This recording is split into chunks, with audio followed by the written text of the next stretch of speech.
Realtors LLP. तक्षचे Siddhesh Purandare. Siddhesh, जोरदार टाळ्यांनी आपण स्वागत करूया सिद्धेश पुरंदरे, तक्ष रिअल्टर्स.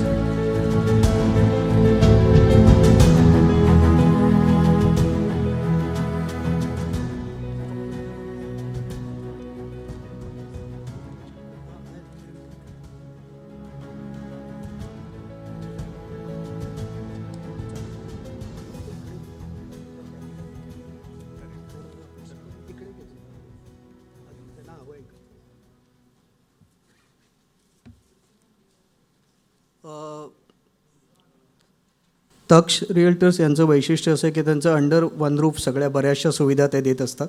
मग त्याच्यामध्ये इंजिनियर्स आहेत, आर्किटेक्ट आहेत किंवा डिझायनर्स आहेत, आणि त्यामुळं प्रोजेक्ट फार स्मूथली होतात असा त्यांचा कंप्लीट विश्वास आहे. आणि युजर्सना सॅटिस्फॅक्शन देणं हा त्यांचं मेन फोकस आहे. तर तक्ष रिअल्टर्सची पूर्ण टीम या ठिकाणी आहे. आत्तापर्यंत कोणी जे केलं नाही ते करणार आहेत. हा पोडियम ते वापरणार आहेत. So, good evening, Parlekars. Hope you all are doing well. So, myself, Unnati.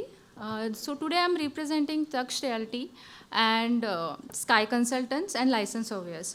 So, today we are going to focus on self-redevelopment and how we as a development management consultant can help the society with the self-redevelopment. So, we as a team are the group of qualified engineers, architects, and various other consultants. So our HODs are highly experienced group of developers and consultants from past 30 years. So Mr. Pramod Purandare and Sachin Mahamunkar, which worked as a developer and consultant, and Mr. Nilesh Kondlekar and Prakash Vichare, who worked in building proposal in BMC. So as a developer, we have already delivered over 3,000 residential units as 500 commercial units. So currently we are working on projects to deliver almost 3,000 residential units and 200 commercial units. As a consultant, we have also worked with various renowned developers such as Adani, HDIL, Kanakia, Ruparel, Omkar, and many others. And we have successfully completed 50,000 residential units and 50 lakh square feet of commercial area. So currently as a consultant, we are handling 30,000 residential units and 20 lakh square feet of commercial area. So all the projects are mainly located in Andheri, Juhu, Vile Parle, Kandivali, and other Mumbai suburban areas. So we as a team provide various services such as building development, architectural planning, license surveying, interior designing, surveying, structural designing, structural audit, construction management consultant, project management consultants, that's PMC, and the most importantly, development management consultancy, that is DMC. So now I would like to talk about DMC. So what is DMC? So DMC means Development Management Consultants. So it is a new idea where we as a DMC will help the society with all the necessary services which are required for redevelopment, all under one roof, which covers the entire project cycle from planning to construction management, including operation, maintenance, monitor, marketing, and branding of the project. So let's see the services offered by DMC. So firstly and most importantly, 79A process. So that is a special general body resolution and the other requirements which are mandated by Government of Maharashtra for the redevelopment. Then providing feasibility report, appointment of various consultants such as architect, structural designer, MEP consultants, legal advisor, PMC, and many more. Next is finalizing the registered building contractor by inviting tender. All the necessary approvals like IOD, CC, up to full CC from MCGM. We will also assist you and help the society for acquiring bank loans. Like Government of Maharashtra has identified Mumbai Bank for self-redevelopment projects. Then vacating the plot and demolition, project site management and supervision, providing cash flow statement for the project, maintaining accounting and billing of the project, branding and marketing of the project, coordinating with the various government agencies and consultants, and the other miscellaneous work up to OCC, and the final possession of newly constructed building. So now, moreover, DMC plays exceptional role in self-redevelopment projects that my colleague Siddesh will explain. Thank you.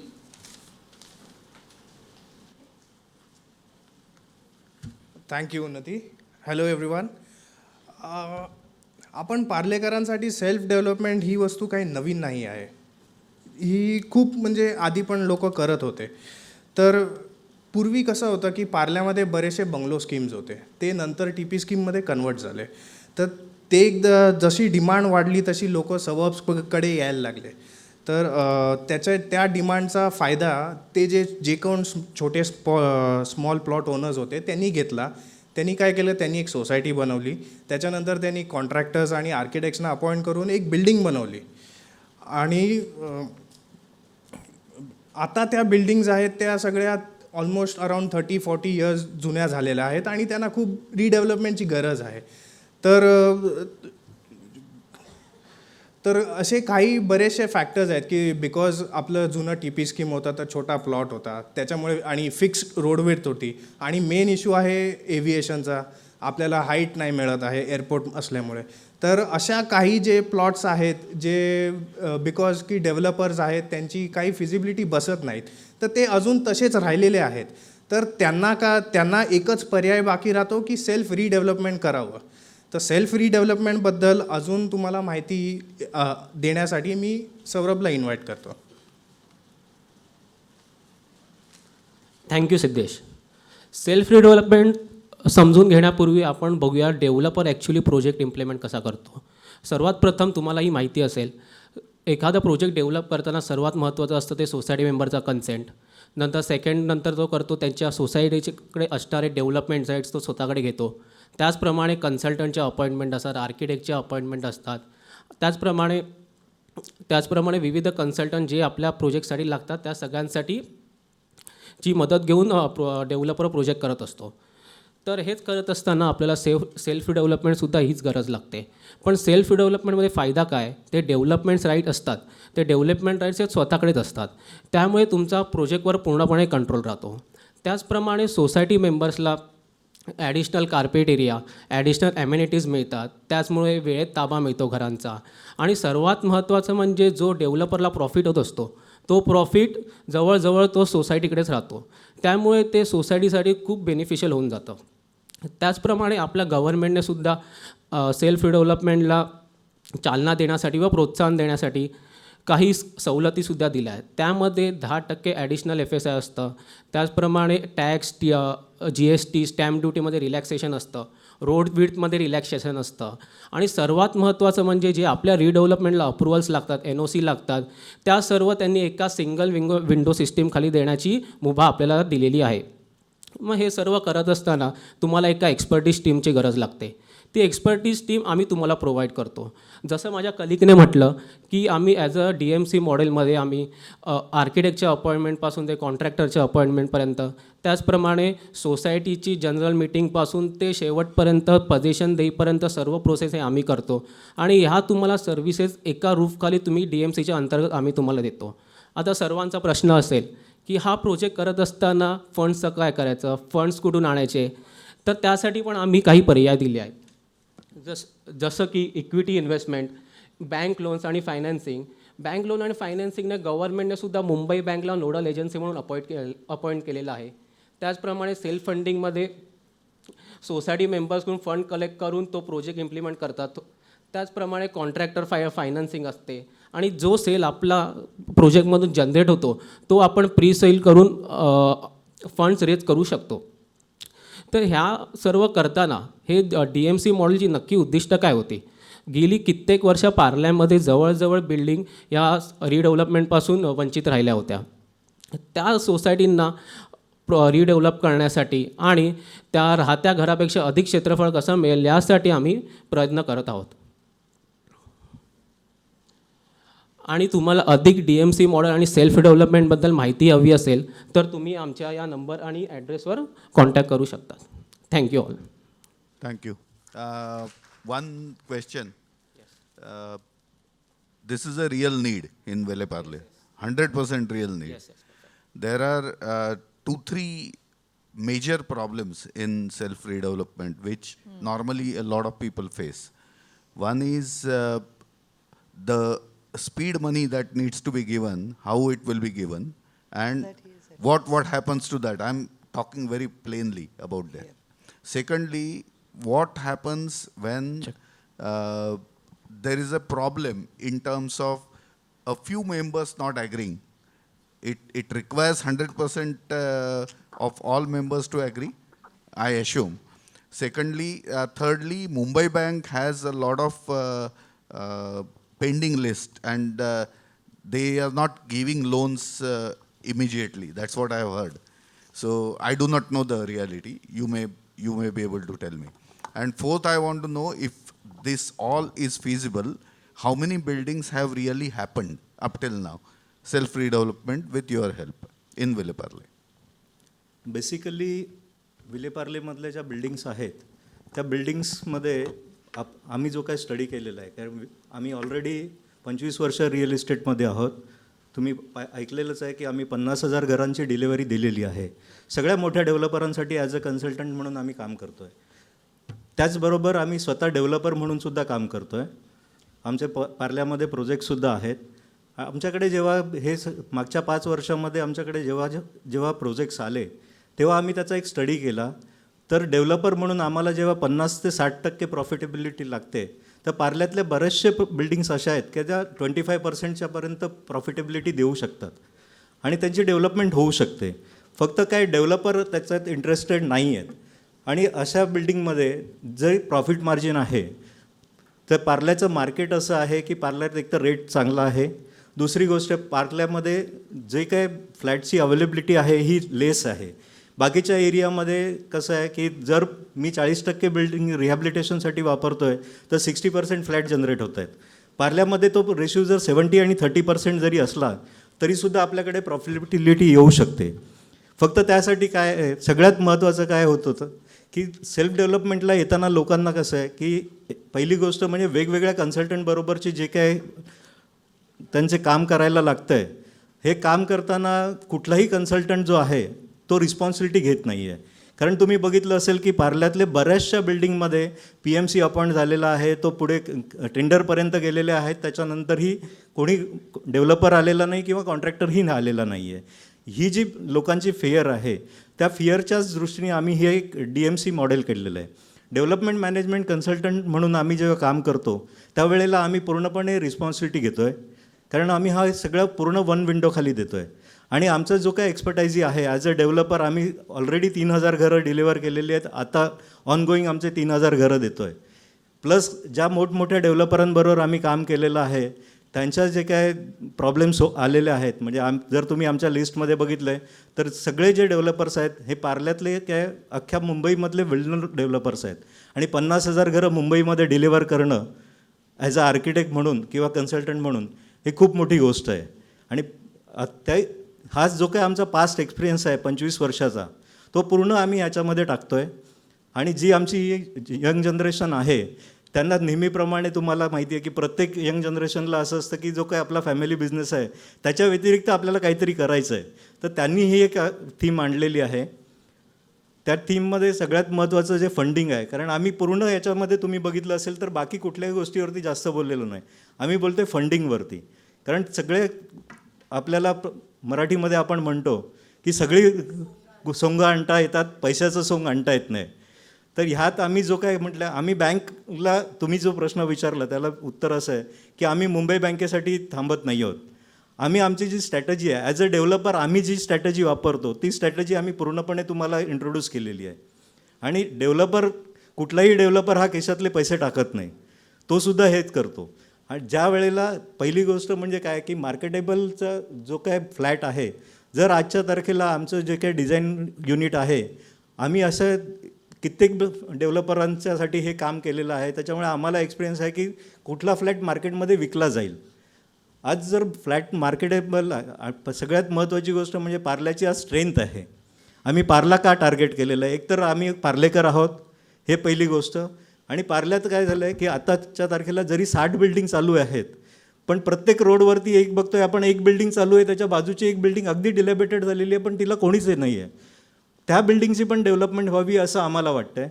आमचा experience, आमचं जे काय backup आहे, financial backup आहे, म्हणजे ह्यात आम्ही एवढंही सांगतो आहे की आम्ही प्रोजेक्ट जेव्हा कॅल्क्युलेट करतो तेव्हा आम्ही 18% इंटरेस्ट कॅल्क्युलेट केलेला आहे. म्हणजे नॉर्मली बँक देते 12.5%, पण आम्ही कॅल्क्युलेट करतो 18% इंटरेस्ट घेऊन.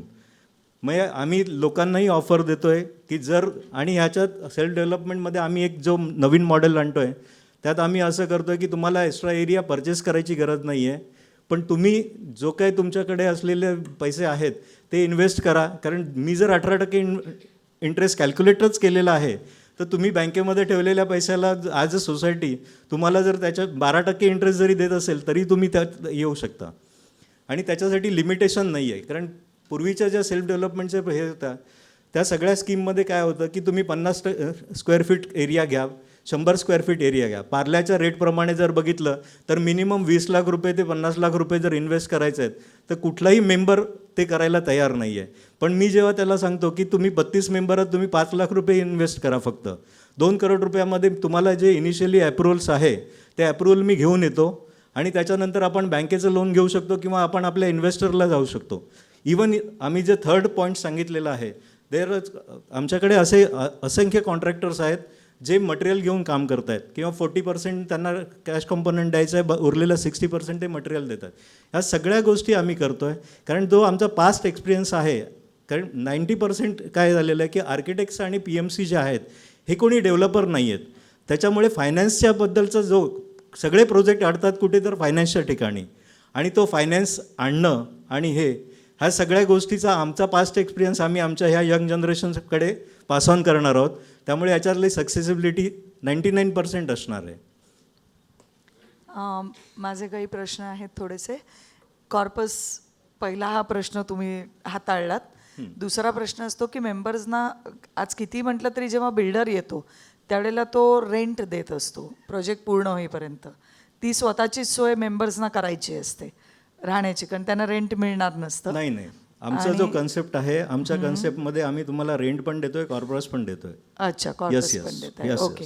कारण मी ॲज अ डेव्हलपर पूर्ण कॅल्क्युलेट केलेलं आहे. फक्त तो प्रोजेक्ट जो आहे तो 25% प्रॉफिटेबल आहे, त्यामुळे डेव्हलपर येत नाही आहे. म्हणजे जो प्रोजेक्ट हा खरोखर प्रॉफिटेबल आहे तर त्या ठिकाणी जर डेव्हलपर रेंट देणारच होता तर आपल्यालाही रेंट आहे. फक्त काय ह्या केसातनं तो त्या केसात जाणार आहे, एवढंच होणार आहे इनिशियली. ओके. फक्त पहिले जे काही 3-4 महिने आहे तेवढंच फक्त हे आहे. त्याच्यानंतर आपल्याकडे IOD आल्यावरती रेराप्रमाणे आपण मटेरियल विकू शकतो आहे. त्याच्यातली मेजर जी कॉस्ट आहे, जी कन्स्ट्रक्शन कॉस्ट आहे, ही आमचे जे कोण कॉन्ट्रॅक्टर्स आहेत हे बेअर करत आहेत. त्याच्यामुळे ती कॉस्ट तुम्हाला लागणार नाही आहे. ओके. तर तिसरा महत्त्वाचा मुद्दा असा आहे की पार्ल्याला तुम्ही मगाशी मुद्दा मांडलात, एव्हिएशन झोन असल्यामुळे आणि विशेषतः प्लॉट साईज खूप छोटा असतो. म्हणजे या दोन्ही गोष्टीमुळे व्हर्टिकल जाणं खूप असे जागा आहेत की जिकडे पॉसिबल होत नाही आहे. मी पार्ल्यामध्ये, आणि सगळ्यात वाईट म्हणजे 2-3 सोसायटीज मिळून पण एकत्र काम करायला तयार होत नाहीत. तर हे सगळे मुद्दे पण तुम्ही विचारात घेतलेच. आम्ही ते सगळे मुद्दे विचारात घेतलेले आहेत. तुमच्यासाठी म्हणून सांगतो की पार्ल्यामधला जो माझा पायलट प्रोजेक्ट आहे, ज्या प्रोजेक्टनी मी पार्ल्यामध्ये इंट्रोड्यूस झालो, तो प्रोजेक्ट जो आहे हा 375 स्क्वेअर मीटरचा प्लॉट आहे. नरिमन रोड आणि नेहरू रोडचा जो कॉर्नर, जी संतूर रेसिडेन्सी बिल्डिंग आहे, त्याचा डेव्हलपर मी आहे. 375 स्क्वेअर मीटरच्या प्लॉटमध्ये मी ग्राउंड+11ची बिल्डिंग बांधलेली आहे. 18,000 स्क्वेअर फीटचा सेलेबल आहे त्याच्यामध्ये. आता दुसरा जो प्रोजेक्ट तुम्हाला आमचा अपकमिंग प्रोजेक्ट जो इंट्रोड्यूस केला, that is only 253 square metre plot. तर ती फनेल झोनमध्ये आहे. ग्राउंड+5ची बिल्डिंग आहे, एक्झिस्टिंग बिल्डिंग आहे ग्राउंड+3. संतूर नाही, संतूर 11 मजल्याची बिल्डिंग आहे माझी. मी जो आता सेकंड माझा अपकमिंग प्रोजेक्ट आहे गणेश कुटीर, आता जिथे हे शिफ्ट झालेलं आहे आपलं ग्रीन हाऊसच्या बरोबर समोर एक डिलॅबेटेड कंडिशनमध्ये बंगलो दिसतो तुम्हाला, तो बंगलो मी करतो आहे. त्या बंगलोचा एरिया आहे फक्त 253 स्क्वेअर मीटर. म्हणून मी सांगितलं की माझं जे काही 25 वर्षाचा एक्सपिरियन्स आहे तो पूर्ण एक्सपिरियन्स आणि माझं आर्किटेक्चर नॉलेज हे सगळं मी त्याच्यात इन्व्हॉल्व करतो आहे. तिसरा मुद्दा, 50 वर्षांपेक्षा ज्या जुन्या बिल्डिंग्स आहेत त्यांना एक मला वाटतं 33A म्हणजे SRAच्या क्लॉजच्या सिमिलर अंडर कवर होतं, पण याची बऱ्याच सोसायटीजना माहिती नाही आहे माझ्या. मॅडम ॲक्च्युअल असं झालेलं आहे की 50 वर्षानंतर पूर्वीच्या बिल्डिंग्स आणि आत्ताच्या 30 वर्षाच्या बिल्डिंग्स या सगळ्यांना गव्हर्नमेंटच्या DCRमध्ये त्यांनी प्रोव्हिजन केलेली आहे. जी प्रोव्हिजन आहे ती 30 वर्षाच्या आधीच्या बिल्डिंग्स ज्या आहेत त्यांच्यासाठी पर टेनामेंट्स 10 स्क्वेअर मीटर एक्स्ट्रा मिळतं, 35% फंजिबल जो आहे तो फ्री मिळतो आहे. आम्ही जे कॅल्क्युलेट करतो बेसिकली आमचं जे काही एक्सपर्टायझी आहे ती ही आहे की जो काही मॅक्झिमम एरिया त्यांना फ्रीमध्ये मिळतो आहे त्या एरियाच्या कॅल्क्युलेशन करून त्यांचे मिनिमम पैसे इन्व्हेस्ट होऊन जर त्यांचे बिल्डिंगची IOD आली तर ते फर्दर करू शकतात.